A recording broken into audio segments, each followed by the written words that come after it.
Ready to dive deep into the world of Hindi. We've got a treasure trove of sources today, all about this language that's so much more than just, Bollywood films and catchy tunes. You've hit the nail on the head right away. People often think Hindi and they picture, well, one thing. But it's a whole universe of language out there, isn't it? Absolutely. It'd be like saying everyone in the Americas from Canada down to Chile all speak the same language, right? No chance. So, to get us started, what's the biggest myth about Hindi that these sources want to bust wide open? Well, I'd say the term Hindi itself can be a bit misleading. What we mostly hear or see in textbooks, it's modern standard Hindi. Just one version, kind of like if you thought the only English was how the royals speak. Proper, sure, but not the whole picture. Okay, so modern standard Hindi is just one branch on a much bigger tree then. What are some of the other branches? What makes them special? Imagine a family reunion, right? But instead of arguing over politics, they're debating grammar. That's the kind of diversity we're talking about. You've got dialects like Awadhi, Bhojpuri, each spoken in different parts of India. They've even got their own literature. Imagine that, like American English versus British English, same family, totally different vibes. Hindi is like the big family name, and underneath all these dialects are adding their own spice to the mix. Exactly. And this is where things get even more interesting. See, Hindi's family history, it goes way, way back. We're talking centuries. And it all begins with Sanskrit, the wise old ancestor to so many Indian languages. Sanskrit. It's always fascinated me, but kind of intimidating too, to be honest. How does it connect to the Hindi we know today? Give us the bridge between them. Imagine Sanskrit like this massive library. Every sentence perfectly crafted, beautiful, but complex. Hindi, it took a lot of its vocabulary, its grammar rules, straight from Sanskrit. Inherited it, but made a few modern updates along the way, So some words we use in Hindi today are basically pure Sanskrit, just with a fresh coat of paint. Spot on. Our sources call these tatsam words, direct descendants, like finding a first edition book in your attic. And here's the funny part. They can sometimes trip up even native Hindi speakers. Like you're just chatting, then bam, a word that belongs in a history book pops out. Okay, you got to give us an example. What tatsam word would have even fluent Hindi speakers scrambling for a dictionary? All right, picture this. You're at a friend's place, they offer you water. Usually they'd say, pani pi lijye, right? Using pani for water. But if they're feeling fancy, they might use the tatsam word jal. Same meaning, water, but with that Sanskrit flair. That is so cool. These tatsam words, they're like little time machines right in the middle of a sentence. You got it. And it's not just the words. Hindi's grammar, how you structure sentences, that has Sanskrit DNA all over it. It's like inheriting a vintage car. Beautiful, runs great, but handle with care. For sure. So we've got Sanskrit as the foundation, but it wasn't a straight shot from there to modern Hindi, right? Our sources mention this thing called Prakrit. What's that all about? Yes, Prakrit. Now this is where the family tree gets really interesting. Think of Prakrit as the middle child between Sanskrit and Hindi.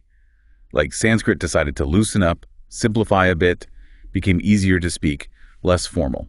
So Prakrit is like the relaxed cousin that everyone feels comfortable hanging out with, paving the way for Hindi to become the star of the show eventually. Exactly. Languages, they change over time. It's fascinating, isn't it? Totally. And speaking of expanding, our sources say Hindi isn't just an India thing anymore, right? It's traveled the world. Tell us about its global journey. Well, it's definitely gone global. Think about it. When people move, their language travels with them, right? And Hindi speakers are no different. So where in the world can we find these Hindi-speaking communities? Outside of India, I mean. Hit us with some examples. Okay, get this. Fiji. Fiji Hindi is actually one of their official languages. Whoa, seriously? I had no clue. How did Hindi end up all the way over in Fiji? Well, it's a story of migration, mostly during those colonial times. Lots of laborers from India, many speaking dialects like Awadhi, Bhojpuri. They were brought to Fiji to work on, those sugarcane plantations. Over time, their language, it mixed with others, changed a bit, and boom, Fiji Hindi was born. So it's like these dialects hopped on a boat, sailed across the world, and ended up creating a whole new branch of the Hindi family. Wild. Exactly. It just shows how languages are always evolving, always adapting. Another cool example is Nepal. Now, a lot of folks there speak Nepali, of course. But especially near the border with India, you find plenty of Hindi speakers. Makes sense geographically. But our sources mentioned something about Hindi's official status in Nepal being a little tricky. Some controversy about an oath. What's the deal with that? Oh, right.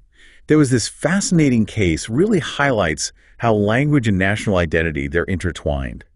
So Paramananda Jha, Originally from India, he becomes Nepal's vice president. Time for the oath of office, right? Big moment. He decides to give it in Hindi. Okay, I can already see where this is going. What happened next? Well, it sparked this huge debate, political, cultural, the whole thing. Many people felt like using Hindi for such an important Nepali event, it kind of undermined their own language, their own cultural identity. So it wasn't just the words themselves, but what they represented in that moment, right? Exactly. Became a symbol, a much bigger discussion about belonging, about Nepal's relationship with India, the whole deal.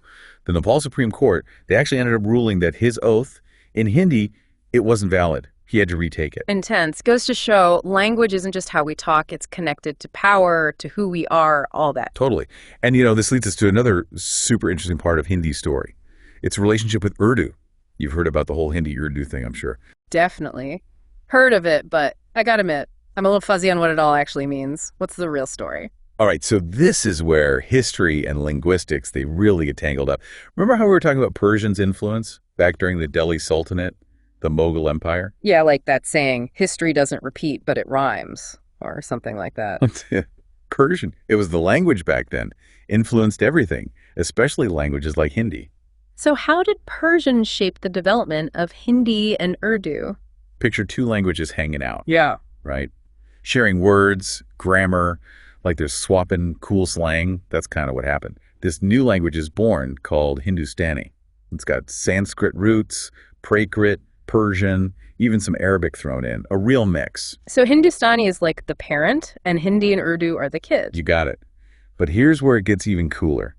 Imagine those kids, they grow up in the same house, but they develop their own styles. I'm liking this analogy. Keep going. So Hindi and Urdu, they inherited the same grammar basics, lots of shared words, from Hindustani. People who speak one, they can often understand the other pretty well, especially day-to-day stuff. So what makes them different then? If they're so similar, why even call them separate languages? Because history and politics, they never stay out of things for long. See, back in the 1800s, under British rule, there was this push to make Hindi more official, to standardize it. They leaned heavily on its Sanskrit roots, this process called Sanskritization. The goal, make Hindi stand out, make it distinct from Urdu. Urdu, it kept more of the Persian, the Arabic influence. Even the script they use for writing is different. It's like they were emphasizing different parts of their family history on purpose. Exactly. And this difference, it became even more important after India and Pakistan became independent, split apart. Hindi, written in the Devanagari script, became India's official language. Urdu, written in the Perso-Arabic script, became the national language for Pakistan. Wow, shared roots, but they end up representing different nations, different identities because of history. Exactly. Just shows you how much language is tied to politics, to culture, the whole thing. Right. But even with those differences, people can still understand each other across those lines, which is kind of amazing when you think about it. A testament to where they both came from. Like, they might have different passports, but deep down, they still speak the same language, you know? Beautifully put. Reminds us that even when we focus on what divides us, there are always deeper connections to find, especially when it comes to language. Yeah. And speaking of connections, how about we jump into how Hindi is making waves in the digital world? Because this isn't just ancient history. Hindi is alive, it's online, it's thriving. Now, this is my kind of topic. Love seeing how language adapts to the internet age. So hit me with it. How is Hindi making its presence known online? All right, let's talk digital Hindi. It feels like everyone and their grandmother is online these days, especially here in India, right? You're not wrong. The amount of online content being consumed, it's skyrocketing. And a lot of it is in Hindi. In fact, Google reported that in just 1 year, consumption of Hindi content online, up a whopping 94%. 94%? That's insane. It's like finding out your grandfather is a secret gamer. Who knew? So what's fueling this digital Hindi explosion? Well, accessibility is a big part of it. India's got one of the fastest growing internet populations globally. And for a ton of these new users, Hindi is their comfort zone, their language. So naturally, they're going where they can connect in their mother tongue. Yeah. Makes sense, right? Absolutely. Why struggle with another language when you can be yourself online, right? But typing in Hindi, I mean, with the Devanagari script, that's got to be tricky compared to just using English letters. You're hitting on a fascinating point, and it leads us to another cool aspect of digital Hindi. Our sources, they talk about this rise of Romanized Hindi, or the more fun term, Hinglish. English sounds like some trendy fusion cuisine. Linguistic fusion, you could say. Hinglish is basically you're writing Hindi but using the English alphabet. So instead of Yeah. Hinga, you'd see Namaste, or even just like Namaste casual. So Hindi is borrowing the English alphabet's clothes for a night out on the internet. Exactly. Adaptability. Yeah. And it's everywhere online. I mean, text messages, social media comments, even emails. Our sources mentioned some studies where, get this, Romanized Hindi. It was actually more common than English and traditional Devanagari online.